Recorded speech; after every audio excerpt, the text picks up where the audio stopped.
اعوذ باللہ من الشیطان الرجیم بسم اللہ الرحمن الرحیم اللہم صلی علی محمد وعلی آل محمد کما صلیت علی ابراہیم وعلی آل ابراہیم انک حمید مجید اللہم بارک علی محمد وعلی آل محمد کما بارکت علی ابراہیم وعلی آل ابراہیم انک حمید مجید رب اشرح لی صدری ویسر لی امری واحلل عقدۃ من لسانی یفقہوا قولی۔ محترم حضرات، السلام علیکم ورحمۃ اللہ وبرکاتہ۔ ہم مسلمانوں کا دین مذہب اسلام ہے۔ اسلام کے معنی امن کے ہیں، اسلام کے معنی ہے اپنے آپ کو حوالے کرنے کے، سپرد کرنے کے۔ اور کس کے سپرد کرنے کے؟ تو جس نے ہمیں بنایا ہے، جو ہمارا معبود ہے، یعنی اللہ رب العزت کو اپنے آپ کو سپرد کرنا ہے۔ کیا سپرد کرنا؟ اپنی مرضی کو، اپنی چاہتوں کو اللہ کی مرضی کے آگے، اللہ کے حکم کے آگے۔ اور اللہ کا حکم جو قرآن اور سنت ہے، جو قرآن میں اللہ نے ذکر کیا اور اپنے رسول حضرت محمد مصطفیٰ صلی اللہ علیہ وسلم کے ذریعے جو ہم تک بات پہنچائی اور جو انہوں نے عمل کر کے دکھایا، وہ اللہ کی مرضی ہے۔ اور اس مرضی کے آگے اپنے آپ کو حوالے کر دینا، یہ اسلام ہے۔ پچھلے موقع پہ میں نے بات رکھی تھی، یعنی اللہ رب العزت اور اللہ کے رسول حضرت محمد مصطفیٰ صلی اللہ علیہ وسلم، ان کی صفات کیا ہے، ان کی پہچان ہمارے اندر ہونی چاہیے، اس کا علم ہمارے اندر ہونا چاہیے، تبھی ہم اللہ کو اپنا معبود مان کر اس کی عبادت کر سکیں گے اور اللہ کے رسول حضرت محمد صلی اللہ علیہ وسلم کے بتائے ہوئے راستے پر چل سکیں گے۔ ہمیں کلمے پہ ایمان لانا ہوگا، اور ایمان کے حوالے سے میں نے بات کہی تھی کہ ایمان کے لیے ضروری ہے کہ جس چیز پر ایمان لانا ہے، یعنی کلمہ، اس کا علم حاصل ہونا چاہیے۔ اور جب حاصل ہو جائے تو ایمانداری اور سچائی کے ساتھ یہ فیصلہ لینا کہ جو ایمان کا تقاضا ہے اسے ہمیں پورا کرنا ہے، اس پر عمل کرنا ہے۔ ایمان مزمل، جس کا ترجمہ میں آپ کے سامنے پیش کر رہا ہوں کہ میں اللہ پر یقین کرتا ہوں جیسا کہ وہ اپنے ناموں اور خوبیوں کے ساتھ ہے، اور اس کے سبھی حکموں کو قبول کرتا ہوں، یہ ہے ایمان مزمل۔ اسی طرح سے ایمان مفصل کیا ہے؟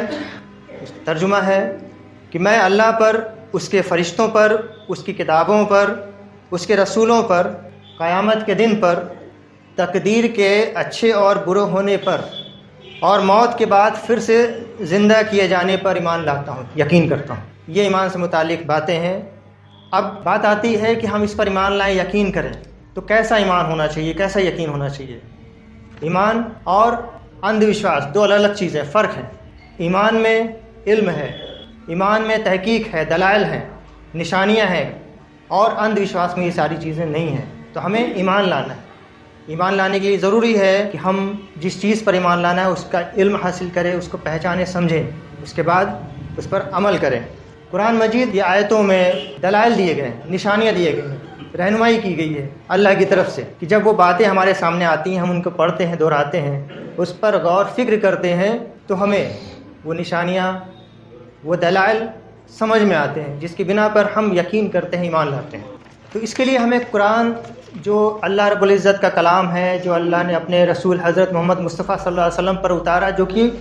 ایک لمبے وقت کے دوران تھوڑا تھوڑا کر کے باتیں قرآن کی نازل ہوئیں، نازل ہوئی اللہ کے رسول حضرت محمد صلی اللہ علیہ وسلم کے اوپر، اور ان کو کلیکٹ کر کے، ایک ساتھ کر کے کتاب کی طور پہ شکل دی گئی۔ جب ہم اس قرآن کو پڑھتے ہیں تو قرآن کی کیا خوبیاں ہیں جو ہمارے سامنے آتی ہیں، جس سے ہمیں یقین آتا ہے، جس سے ہم پہچان پاتے ہیں اپنے معبود کو، اور اللہ کے رسول حضرت محمد صلی اللہ علیہ وسلم کو ہم پہچان پاتے ہیں، سمجھ پاتے ہیں۔ وہ خوبیاں کیا ہیں کہ قرآن عربی زبان میں نازل ہوا، اور عربی زبان میں جس انداز میں کلام کیا گیا ہے، گفتگو کی گئی ہے، اللہ نے خطاب کیا ہے انسانوں کو، وہ انداز اپنے آپ میں سچائی پر مبنی ہے، حق بات پر مبنی ہے، اور کہنے کا جو انداز ہے وہ خدا کی طرف سے جس طرح سے بندوں سے خطاب کیا گیا ہے، وہ ایک بے جوڑ بے مثال انداز ہے۔ جو انداز ہے، جیسے کہ انداز میں ہم فرق پاتے ہیں، ایک اچھا انداز، اخلاقی انداز، ہمارے ماں باپ کا انداز، ماں باپ کے علاوہ رشتہ داروں اور پڑوسیوں، طرح طرح کے لوگوں کا ایک انداز میں فرق ہوتا ہے۔ ویسے اس قرآن میں اللہ رب العزت نے جس انداز میں گفتگو کی، انسانوں سے خطاب کیا، وہ بے میل ہے، بے مثال ہے، بے جوڑ ہے۔ اس کا ایک میں اگزامپل دیتا ہوں کہ جس وقت اللہ کے رسول حضرت محمد مصطفیٰ صلی اللہ علیہ وسلم اور عرب کے جو ذمہ دار تھے جن کے بیچ میں اختلاف تھا، جہاں عرب میں بہت سارے بتوں کی پرستش کی جاتی تھی، بہت سارے خدا تھے، اور جبکہ اللہ کے رسول حضرت محمد صلی اللہ علیہ وسلم ایک خدا، ایک اللہ کی دعوت دے رہے تھے کہ ایک ہی معبود ہے جو کہ جسے ہم دیکھ نہیں سکتے، جس کا کوئی عکس نہیں، کوئی تصویر نہیں۔ تو یہ بات اس وقت میں عرب کے ذمہ داروں کو ناگوار گزرتی تھی، کیونکہ اس سے جو ان کے ہاں جو ایک رواج چلا رہا تھا، جس رواج سے تعلق رکھتا تھا، ان کی تجارت، ان کی زندگی وہ بہت زیادہ متاثر ہو رہی تھی، اور اللہ کے رسول صلی اللہ علیہ وسلم کی دعوت پر لوگ ایمان لا رہے تھے اور ان میں ٹوٹ پڑ رہی تھی۔ تو انہوں نے اپنا ایک قاصد بھیجا اللہ کے رسول کے پاس، اور اس قاصد کا نام تھا عتبہ ابن ربیعہ، اور اس نے آ کے اللہ کے رسول حضرت محمد صلی اللہ علیہ وسلم کے سامنے آفر رکھا۔ کیا باتیں رکھی کہ اگر آپ باز آ جائے، جو آپ عمل کر رہے ہیں، جو آپ پیغام پھیلا رہے ہیں، اس سے اگر باز آ جائے، رک جائے، تو آپ کا مقصد اگر پیسہ حاصل کرنا ہے تو ہم تمام لوگ مل کے آپ کو اتنا پیسہ دیں گے کہ کبھی آپ کو کمانے کی ضرورت نہیں پڑے گی، اور اگر آپ کو طاقت چاہیے جس کے لیے آپ یہ کر رہے ہیں تو ہم آپ کو اپنا مکھیا بنا لیتے ہیں، اور اگر آپ کو کوئی بیماری ہو گئی تو آپ ہمیں بتائیں تو ہم اس کا علاج کرا دیتے ہیں۔ تو پھر اللہ کے رسول صلی اللہ علیہ وسلم نے کہا کہ کیا میں تم سے کچھ کہوں؟ تو اس نے کہا کہ ہاں فرمائیے۔ تو اللہ کے رسول حضرت محمد صلی اللہ علیہ وسلم نے سورہ فصلات کی آیت 1 سے 13 کی تلاوت فرمائی۔ عربی زبان میں عتبہ ابن ربیعہ عربی زبان کے لوگ تھے، تو جب یہ سورہ فصلت کی 1 سے 13 آیت کی تلاوت اللہ کے رسول نے اس کے سامنے فرمائی، تو وہ سنا تو اس سے کوئی جواب دیتے نہیں بنا، وہ خاموش ہو گیا، اور وہ واپس اپنے ان لوگوں میں ذمہ داروں کے پاس گیا جن کا قاصد بن کر وہ اللہ کے رسول حضرت محمد صلی اللہ علیہ وسلم کے پاس آیا تھا، اور وہاں جا کے وہ کیا اس نے بات کہی کہ لوگوں، محمد صلی اللہ علیہ وسلم سے دور رہو، میں نے ان سے ایسی باتیں سنی ہیں جو پہلے کبھی نہیں سنی، یعنی اللہ کا جو کلام قرآن جو اس نے سنا، یہ کوئی جادو، کویتا یا انسان کی بنائی ہوئی بات نہیں ہے، اور اگر وہ جو کہہ رہے ہیں وہ سچ ہے تو یہ ہمارے لیے بہت بڑا خطرہ ہے۔ یہ اس طرح سے جو ہے قرآن انداز ہے، جو اس کے الفاظ ہیں، اس طرح کا اثر لوگوں کے اوپر پڑتا تھا، یہ ایک انداز تھا۔ اور قرآن کی تعریف میں کیا بات ہے کہ اس میں جو تعلیم دی گئی وہ ایک خدا کو ماننے کی تعلیم دی گئی ہے، جہاں کی عرب میں اس وقت زمانے میں اور بھی جگہ ہم دیکھتے ہیں، سب تمام دنیا میں ایک سے زیادہ خداؤں کی عبادت کی جاتی ہے، بتوں کی پرستش کی جاتی ہے، اس میں ایک خدا کی تعلیم دی گئی ہے، ایک خدا کو ماننے کی تعلیم دی گئی، جس کا انسان کے اوپر جو اثر پڑتا ہے، اس کی زندگی پر اثر پڑتا ہے، وہ بہت الگ طرح کا اثر پڑتا ہے، اس کے اندر مطمئن ہوتا ہے، یہ یقین آتا ہے کہ ہاں یہ حق بات ہے، دنیا کا مشاہدہ جو اس کے اندر ہوتا ہے اس سے بھی احساس ہوتا ہے کہ ہاں یہ ایک خدا ہے، اور اسی کی تعلیم قرآن کی طرف سے ملتی ہے۔ قرآن کی اور خصوصیات کیا ہیں کہ اس میں بہت سے ایسی نشانیاں اللہ نے بیان کری ہیں قرآن شریف میں، جو آج کی سائنس اور آج کے اس دور میں جن کو سرچ کیا گیا، کھوجا گیا، اور پایا جا رہا ہے کہ یہ ٹھیک ویسی ہی ہیں جیسی قرآن میں اس کا ذکر کیا گیا ہے۔ جیسے اس پوری کائنات کی پیدائش کے بارے میں، یہ کائنات کیسے بنی اور کیسے یہ اتنا بڑی کائنات بنی، اس کے بارے میں سورہ الانبیاء آیت 30 میں اللہ تعالیٰ نے ارشاد فرمایا قرآن کریم میں، جس کا ترجمہ ہے کہ کیا انکار کرنے والوں نے نہیں دیکھا کہ آسمان اور زمین ایک ساتھ جڑے ہوئے تھے، اور پھر ہم نے ان کو الگ کیا، ہر جاندار چیز کو پانی سے بنایا، کیا یہ تب بھی یقین نہیں کریں گے؟ تو یہاں پہ جو بات آئی آسمان اور زمین ایک ساتھ جڑے تھے، یہ لیٹسٹ آج کی جو ریسرچ ہے جس میں یہ بتایا گیا بگ بینگ تھیوری کے نام سے، کہ شروعات جو ان کائنات کے بننے کی ہوئی وہ ایک پوائنٹ سے ہوئی، ایک بندو سے ہوئی، اور اس سے وہ جو ہے ایک وسفوٹ کہتے ہیں کہ اس سے وہ پھیلاؤ کائنات پھیلتی جا رہی ہے۔ یہ بالکل قرآن کی کہی گئی آیت سے متشابہ ہے۔ اسی طرح سے سائنس کے ذریعے یہ تحقیقات کی گئی کہ ہر جاندار چیز، چاہے وہ پیڑ پودے ہوں، چاہے جانور ہوں، انسان ہوں، سب کی جو پیدائش ہے شروعاتی دور پہ پانی سے، اور اس آیت میں بھی یہی ذکر ہے۔ اس کے علاوہ سورہ الذریات میں آیت 47 میں اللہ رب العزت نے ارشاد فرمایا کہ ہم نے آسمان کو اپنی قدرت یعنی طاقت سے بنایا، اور ہم اسے لگاتار پھیلا رہے ہیں۔ اور آج کی سائنس بھی یہی کہتی ہے کہ لگاتار کائنات جو ہے وہ بڑھتی جا رہی، پھیلتی جا رہی ہے، اس کا وکاس، ڈیولپمنٹ ہوتا جا رہا ہے۔ قرآن مجید میں اللہ رب العزت نے بچے کی پیدائش جو ماں کے رحم میں ہوتی ہے، کس طرح سے جو ہے اس کا ڈیولپمنٹ ہوتا ہے اور ایک انسانی بچہ شکل میں آتا ہے، وجود میں آتا ہے، یہ سورہ المومنون میں آیت 12 سے 14 میں اللہ رب العزت نے ارشاد فرمایا کہ ہم نے انسان کو مٹی کے سار سے پیدا کیا، پھر اسے بوند کے روپ میں ایک محفوظ جگہ میں رکھا، اور پھر بوند کو جمع ہوا خون، ال کا الفاظ آیا ہے، ال کا بنایا، جمع ہوا خون بنایا، اور پھر اس جمے ہوئے خون سے گوشت کا لوتھڑا بنایا،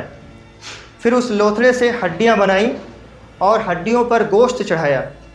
پھر ہم نے اسے ایک نئی تخلیق یعنی انسان کے طور پر ڈیولپ کیا، بنایا۔ تو کیا خوب ہے اللہ، اور اس کی کاریگری کیا خوب ہے۔ اور ہم جانتے ہیں یہ آج کے وقت میں جو ماڈرن ایمبریولوجی ہے، اس میں بچے کا ڈیولپمنٹ جو ہوتا ہے وہ منی کے قطرے سے کس طرح سے درجے بدرجہ ڈیولپ ہو کے انسان کی شکل میں آتا ہے، یہ ٹھیک ویسا ہی ڈیولپ کر بتایا ہے اللہ کے کلام میں، جیسا سائنٹسٹ نے ریسرچ کیا۔ مور سائنٹسٹ ہیں جو ایمبریولوجسٹ رہے اور اس فیلڈ میں انہوں نے کام کیا، ریسرچ کی، اور ان کے کانٹیکٹ میں جب عرب کے کچھ طلبہ کانٹیکٹ میں آئے اور جب ان کے ذریعے سے انہوں نے قرآن کو سنا کہ اس میں بھی جو ہے ذکر ہے کس طرح سے بچے کا ڈیولپمنٹ ہوتا ہے، تو جب انہوں نے یہ چیز قرآن میں پڑھی تو انہوں نے کہا کہ یہ آج کی لیٹسٹ ریسرچ ہے، اور یہ 1400 سال پہلے کیسے یہ بات آ سکتی ہے، پاسبل نہیں ہے، یہ ضرور پروردگار کا کلام ہے، اور وہ اس پر ایمان لے کے آئے۔ اسی طرح سے قرآن مجید میں پہاڑوں کی اہمیت بتائی گئی، جو کہ سورہ النبا میں آیت 6 سے 7 میں ذکر کیا۔ اللہ رب العزت نے ارشاد فرمایا کہ کیا ہم نے زمین کو بچھونا اور پہاڑوں کو کھوٹیاں نہیں بنایا۔ یہ جو کھوٹیاں بنایا ہے یہ ٹیکٹونکس تھیوری میں آتا ہے، سائنس کی جو ریسرچ ہے اس میں، جس میں بتایا ہے کہ یہ پہاڑ ایک کھوٹیاں کی طرح کام کرتے ہیں۔ اگر یہ پہاڑ نہیں ہوتے تو زمین کی جو اوپری سطح ہے وہ لڑھک جاتی ہے اور ایک جگہ قائم نہیں رہ پاتی، اور یہ بات قرآن مجید میں 1400 سال پہلے ذکر کی گئی۔ اسی طرح سے قرآن مجید میں انگلی کے جو پورے ہیں ان کی خاصیت بتائی گئی 1400 سال پہلے، جبکہ یہ پوروں کے بارے میں کسی کو کوئی اندازہ نہیں تھا کہ ان میں بھی کچھ خاصیت ہو سکتی ہے۔ اور کیا ذکر کیا سورہ القیامہ میں، جو کہ آیت 3 سے 4 ہے، کہ کیا انسان یہ سوچتا ہے کہ ہم اس کی ہڈیوں کو اکٹھا نہیں کریں گے؟ کیوں نہیں، ہم اس کی انگلیوں کے پور پور کو بھی ٹھیک بنا دیں گے۔ یہ قرآن شریف میں 1400 سال پہلے انگلیوں کے پوروں کے بارے میں ذکر کیا کہ جیسی ہیں وہ اس کو ٹھیک ویسا بنا دیں گے۔ اور آج ہم جانتے ہیں کہ انگلیوں کے جو نشان ہیں ہر انسان کے الگ ہوتے ہیں۔ جب اس کا آئی ڈی کارڈ بنتا ہے تو انگلیوں کی انہی پوروں کا جو ہے نشان لیا جاتا ہے، جو کہ اس کی پہچان ہے، ہر انسان کی مختلف ہے۔ تو یہ قرآن میں ذکر کیا۔ اسی طرح سے قرآن میں سورج اور چاند کی گردشوں کے بارے میں ذکر کیا گیا، جو کہ سورہ یاسین کی 38 سے 40 آیت میں آیا ہے، کہ سورج اپنی منزل کی اور چلا جا رہا ہے، اور وہ سب سے طاقتور، ساری سب جاننے والے اللہ کا پہلے سے سوچی گئی طے شدہ بات کے ذریعے ہے۔ اور چاند کے لیے ہم نے الگ الگ اس میں چرن کر کے آیا ہے، اس کے الگ الگ جو کلائیں ہوتی ہیں جس میں چاند کی سائز کا بڑھنا گھٹنا جو ہم دیکھتے ہیں، اس کے بارے میں ذکر کیا ہے کہ اس کو طے کر رکھا ہے۔ نہ سورج کے بس میں ہے کہ وہ چاند کو پکڑ سکے، اور نہ رات دن سے پہلے آ سکتی ہے، اور وہ سب اپنے اپنے دائرے پہ تیر رہے۔ تو یہ قرآن میں نشانیاں ہیں جس کا ذکر کیا اللہ نے، کس لیے؟ کہ انسان پہچان سکے اللہ کے رب العزت کو، اس کلام کے ذریعے پہچان سکے کہ یہ کلام کرنے والا وہی مالک ہے، وہی اللہ رب العزت ہے جس نے اس کائنات کو پیدا کیا۔ تبھی تو اسے یہ ساری چیزیں معلوم ہیں جو آج سائنس کے دور میں جو ہے سرچ کر کے نکالی جا رہی۔ قرآن میں ہمارے لیے نشانیاں موجود ہیں جس کو ہم جان کے، پڑھ کے، سن کے، سمجھ کے پھر ایمان لاتے ہیں۔ اس وجہ سے یہ ایمان اندھ وشواس سے الگ چیز ہو جاتا ہے۔ تو یہ چیزیں ہیں جن پر غور کر کے، جان کر کے، اور اس کے بعد بندہ جو ہے اسلام پہ داخل ہوتا ہے، اور اس کے بعد پھر وہ جو ہے،